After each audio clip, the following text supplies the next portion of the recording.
Hello, KINES 55 students, and welcome back to Coaching Sports. I've enjoyed reading the assignments from last week, and we have coaches that have become head coaches at the high school level, at the junior college level, at the NBA level, and youth level. So I'm glad to see just about every area represented in the assignment this week. So that will give us some good perspective as we move forward in the class, and we kind of take a step-by-step approach to the items that are that go into being a coach and being a head coach. And so, I appreciated the assignments that you guys turned in on the team culture that you're trying to create and getting to know your players, and seeking out ways that you can help them become more successful in an environment where they're not afraid to take a risk. So many times we're cautious in life, or maybe not, but in an environment where somebody's feels safe to take a risk, that can be the environment they needed just to give them the opportunity to think outside the box and do something great. Nice job on the assignments so far, and hopefully you guys are enjoying the video links that I'm sending out. I believe they're appropriate to what we're talking about. And again, the goal of this class is that when you guys are done with this class, that you would feel like you had at least some knowledge and some skills to where if you wanted to pursue this, you would have an idea of what to expect. And so we've kind of determined the type of coach, the type of culture, some ways that you could get buy-in to help reinforce that culture and that foundation of your team. But as we move forward, one of the things that you'll learn very quickly as a head coach is that you need a support staff, a huge support staff. You can't do it on your own. And as lots of people say, don't try to do it on your own. You need to have a support staff in place. And sometimes it's hard to know who those people are. And so today we're going to talk a little bit about the potential support staffs, some positives, some negatives, and some insights from my coaching career, and then we're going to introduce week 4's assignment. And so when you look at a sports program and you go to the game on game day, and you watch the event, it's probably very, very common that most people don't think 1 second about all the different things that went into that event even happening. Things like who's going to line the field, to who's going to bring oranges at halftime, to who's going to pick up kids that maybe don't have a ride, to are the referees going to show up? Is there going to be an announcer? Is there going to be security at the game? You as the head coach, in a lot of situations, these are going to be your responsibilities to make sure that these things exist. Do you have a medical staff based on whatever level you're coaching? So those things are really important, and it's equally important that you understand that you need other people to help you with these things. And so creating a support staff is essential to any successful person in any line of work. Being a lone person on an island really is not the most efficient way to work in any capacity, in any type of job. And so you're thinking there's a team, there's your team, and then there's that outside team that exists just on the peripheral of your players and that team. And their job is to help you with all the stuff that's not a player related, or it could be some player relations, but mostly it's the stuff off the field. If you're coaching youth sports, you're going to have to make sure all your players get physicals, show up with the proper gear each week. If it's football, they have to weigh in. If it's wrestling, they have to weigh in. If it's track and field, they probably had to meet preliminary marks before they could come to the meet. There's a ton of things that are essential that head coaches end up having to manage.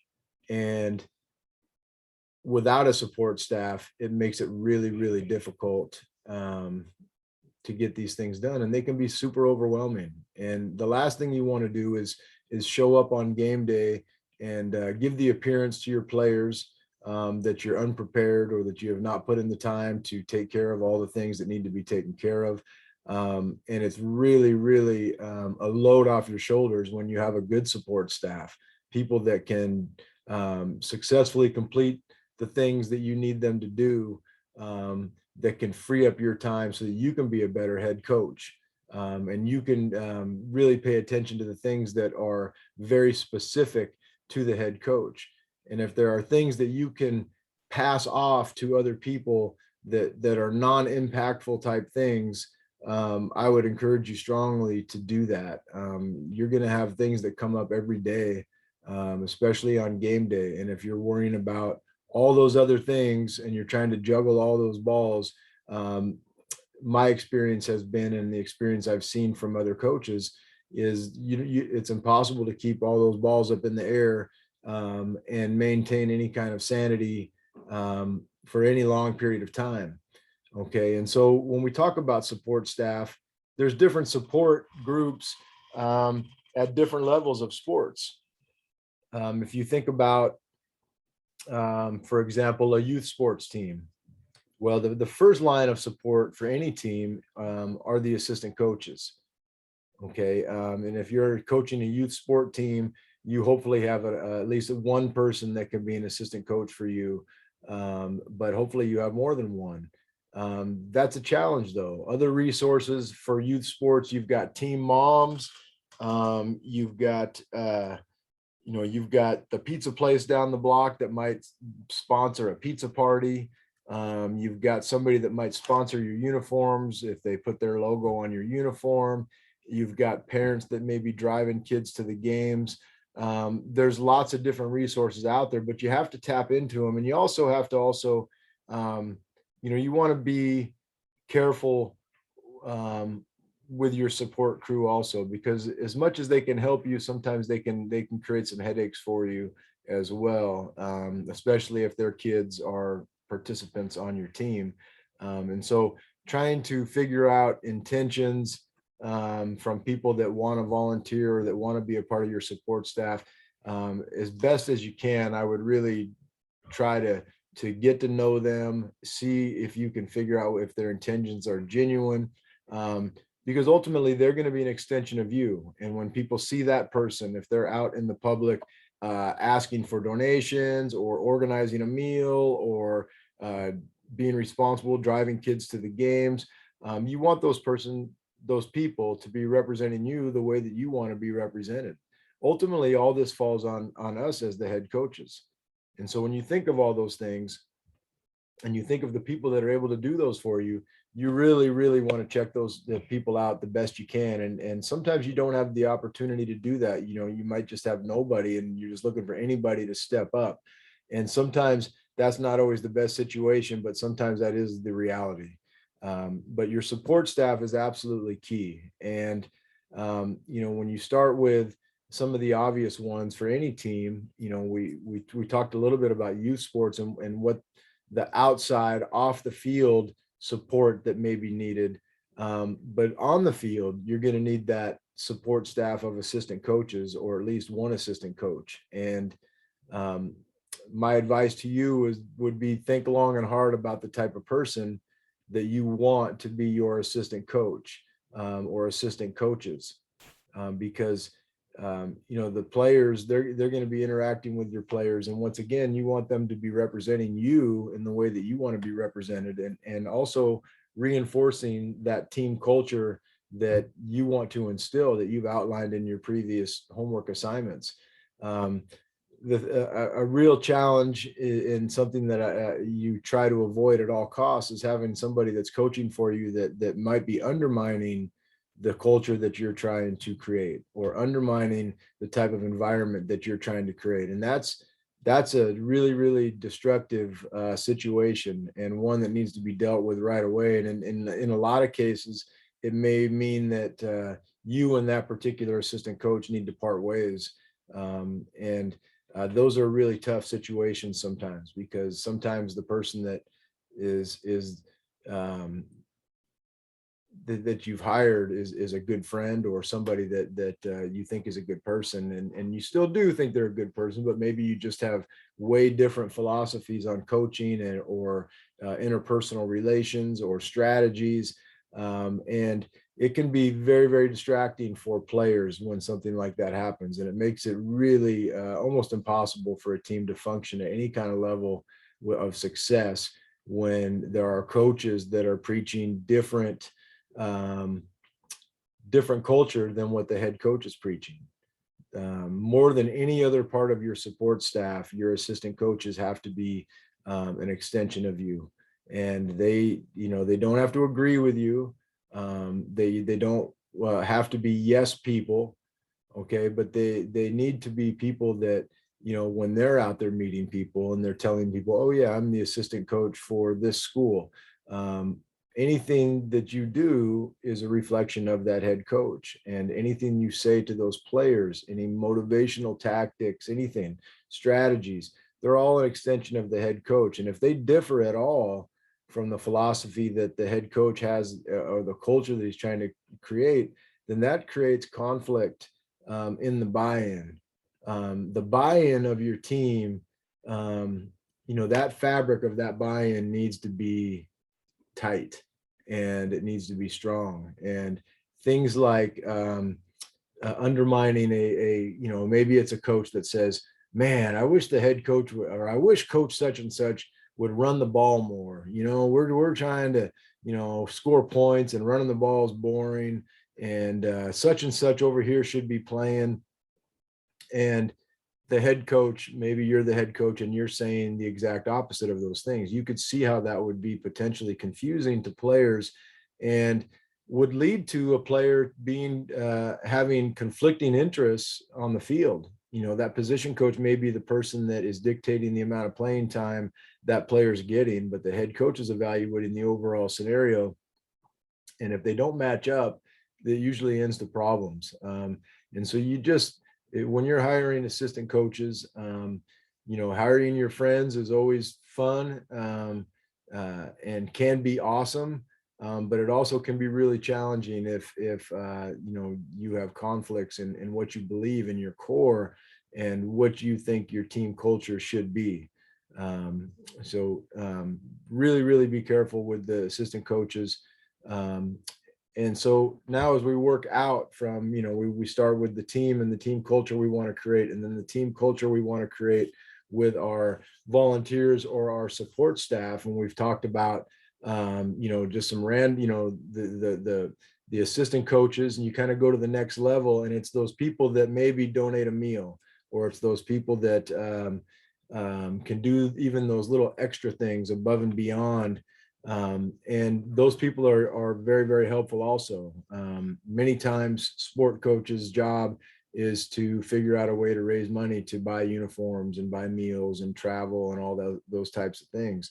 And having people that can help with that is super important. I would, again, give you word of caution. You make sure that their values and their actions are a reflection of the type of team and team culture that you are trying to create as that head coach. Again, it just takes one person to treat somebody in a way that maybe not is appropriate or disrespectful or any way out, and they're as a representative of you, that really is going to be looked at as that's part of your program, and that person's an extension of you. So again, you really want to have good conversations with the people that are going to be working alongside you and supporting you and your team. And the next kind of layer of that is, or are, the parents. And many of you will be parents someday. Some of you already are parents. I'm a parent, and I've coached my son's teams, and maybe some of you have done that as well. And parents, just like assistant coaches, can be really, really helpful and can be essential to just keeping your team moving and helping with all those items that come up, that all of a sudden you need somebody to do something, and there's somebody right there saying, I got this for you, coach, we'll get it done. So parents can be really helpful. And at the different levels, as you get older, the parents' involvement usually gets less and less. But I will tell you, as a junior college coach, I'm pretty accessible as a coach, and I talk to lots of the parents, not often, but a couple times a season, from maybe 5 or 6 of the parents. They'll want to know how their sons are doing, and how practice is going, and how they're doing in school. And I have no problem doing that. Some junior college head coaches they tell the players the first day, they're not going to talk to your parents at all. You're an adult now, and we're not dealing with your mom or your dad or your grandpa. It's just, they want to know what's going on, they should ask you. I've heard that from many college coaches and junior college coaches. I prefer a little bit different approach. We recruit kids from, we have kids on our team right now from New Jersey to Alaska and everywhere in between. And as a parent myself, I would want to be able to call somebody where my son was so far away from me, to get an update. And I think that's fair, that they can count on me to do that. But that isn't always the same case at every school you go to. I think that's something that, I relate to as a parent, and would want to know how my son's doing. And if somebody was able to give me honest feedback on that, I don't see a problem with that. Where parents typically become a negative for your team is when they involve that same breaking down of the culture that you're trying to create, or maybe the strategies that you use. And oftentimes it's which kids are playing the most and which kids are playing the least. And it can get really ugly. So the parents, just like assistant coaches, just like people outside your program, they all can be awesome. Okay. But they can make your life rough as well. And so again, it's really important that with all these different support groups, that you treat this just like any other relationship. Very similar to the relationship that you've already, as a head coach, started developing with your players. Okay, here's the relationship. You want to do this as a parent. Okay. Here's the expectations of this relationship we're going to have. This is what I expect from you. Here's what you can expect from me. If either of us differ from that in any way, then that requires a conversation, and we have a conversation, and we talk about it, and we move on. I think you really need to be able to manage that situation. And I've even seen coaches and I think this is a great idea. If you're coaching youth sports, I've seen coaches that make a parent's playbook. And so you show up for the first day team meeting, the organizational meeting for a youth sports team, and right away the parents are given homework, and they're given a playbook. And the playbook has things in there like, don't coach from the bleachers, and this is why you don't coach from the bleachers, and reinforce the fundamentals that are being taught by the coaches, have faith in the coaches. This is supportive, this is not supportive. It's a whole bunch of do's and don'ts and advice for parents, because just like anything else, parents may be brand new to being a parent, and it may be the first time their son or daughter has ever played youth sports, and they don't know kind of what the norm is, and how sports works. And so I think that the playbook idea is really, really a great idea, and the ones I've seen were really well done.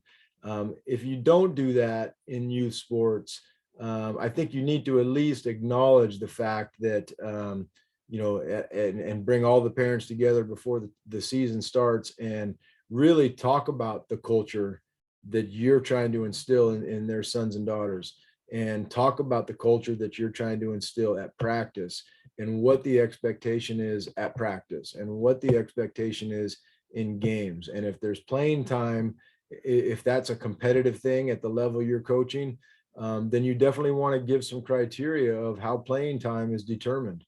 because you can't assume that every parent played sports and they understand why one person plays more than the other person. And so I think that's really important to go over your criteria of these are the things that we're going to judge our athletes on every single day. And then the people that are the best at these things are going to be the ones that play the majority of the time or more than the others. Unless you're at an age or you have a philosophy that everybody plays exactly the same amount, then if you don't have that, then which most people don't, it can get tricky. And so you want to be organized and you want to be clear, and you want to be able to tell a parent, when they say, my son can throw the ball 40 yards, and I watched your quarterback out there and he can only throw it 25. And why isn't my son starting? You want to have real reasons because you want the best players on the field. And so, in a situation like that, it's hard sometimes not to get emotional and get fired up. But you have to take a deep breath and then think about what is the information that's going to help this person. And it may be that you have to go through their work habits and practice. Well, such and such on Monday did this, and really we need him to do this. And then on Tuesday, we worked on this portion of the game, and right now he's just not where he needs to be yet there. So some more work on that might be helpful, and give them some concrete things that they could do and that they could understand, some tangible things that they could take away from the conversation, and maybe not agree still, but at least know that you have some criteria for the decisions that you're making, and your starters are not just the children of the people that support the program the most. Sports, remember, coaches, one of the greatest things about sports is that when we cross that line to go onto the field or the court or into the pool or onto the track, we're supposed to have equal opportunity out there, and anybody can win on any given day. And we need to uphold that, and we need to teach the values that things need to be earned, and that it's not your right to be the starter or to get playing time, and that you have to perform. There has to be an effort component to that. And it's up to us as coaches to hold kids to that. It should be an accomplishment to be a person that plays a lot, and it should feel like an accomplishment. And so therefore, we have to uphold that as the coach. And so when parents come up to you and say, my son is better or my daughter's better than the person that's playing, why aren't they playing? And if the reality is because your assistant coach, if that's your assistant coach's son or daughter, that makes it tough sometimes too. So just, when you have assistant coaches, when you have parents and you have outside forces, that's a lot of dynamics to manage. And so be careful about how much you allow people to do, and really do your best to see if you can understand what their intentions are, and if they're good intentions. And again, a good support staff can really make or break you as a coach. If you're trying to do things yourself, not the most efficient way, not the way that the experts say to do it, usually doesn't work, and usually going to have you burn out pretty quick. So lots of reasons why we need help. You just want to make sure the help is help and not pulling the bus in a different direction than the way that you're trying to drive the bus. Okay, so really the ideal scenario is that you have every coach, every peripheral member of your support staff, every person outside on that outer layer with all of their goals in line with your vision as a head coach. And when you have that, you've got symmetry with all of it, and it's all working together and everything is going in the same direction. That's when you see real progress and you see great teams. And when you start chipping away at any one of those areas, it's real easy to start breaking down a team and start having an impact on that team's overall experience or overall ability to succeed. Um, so as we move forward this week, and we talk about week 4 assignment for you guys, we're really thinking about that next layer of support that's needed to have a quality program or a quality team or a quality experience for the athletes. And so the first part of the assignment this week is, in regards to the workload for your program and the outside of support stuff that we have just talked about. I want you to write out what you think some of the major challenges will be for your sport at the level you decided to coach. And I'm talking about challenges that are not, we need to score 5 goals a week to go undefeated to win the championship. Okay, we're talking about challenges that are outside of that stuff, that you can identify. Just like when we get into strategy, okay, to be effective and to be able to quickly, effectively, and efficiently address problems as a coach in split seconds in the middle of a game, it's important that really we stay one step ahead. And so as a coach, strategically, you're trying to say, okay, if we do this, our opponent's probably going to do this. Okay. And then our answer to that is going to be this other change. And then their answer to that is probably going to be this. Now, we don't know those things 100%. Okay. But if we can start thinking about what those things are, we've already started the process in our brain of thinking of solutions for those areas. Okay. And so when those things happen, then we've already given it a little bit of thought, and we already might have an idea on the tip of our tongue. But those challenges outside your program are no different.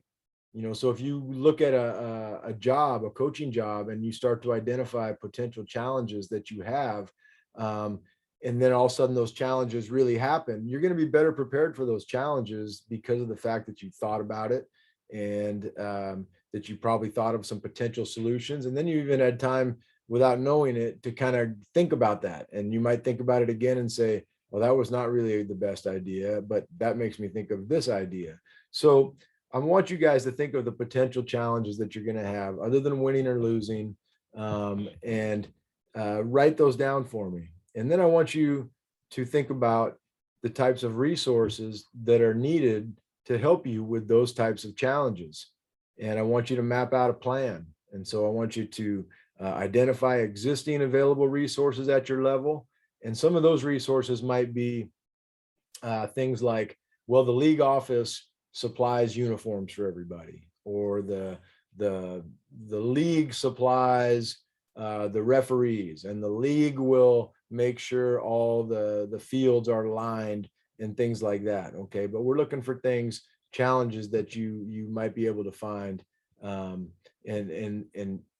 I mean the resources that you may be able to find to identify with, or that correlate with some of the challenges that you've identified in the first part of that. So identify your challenges, what resources are available to you potentially at the job and the level you have, and then identify other possible resources that may be unique. Maybe you've thought of an idea that can somehow tie resources into your program. Maybe it's a unique way to fundraise, or maybe it's a way to bring in corporate sponsorship, or bring in guest speakers, motivational speakers, something that maybe is a resource that you have access to, or could have access to, that could help your program. And you could go anywhere with that.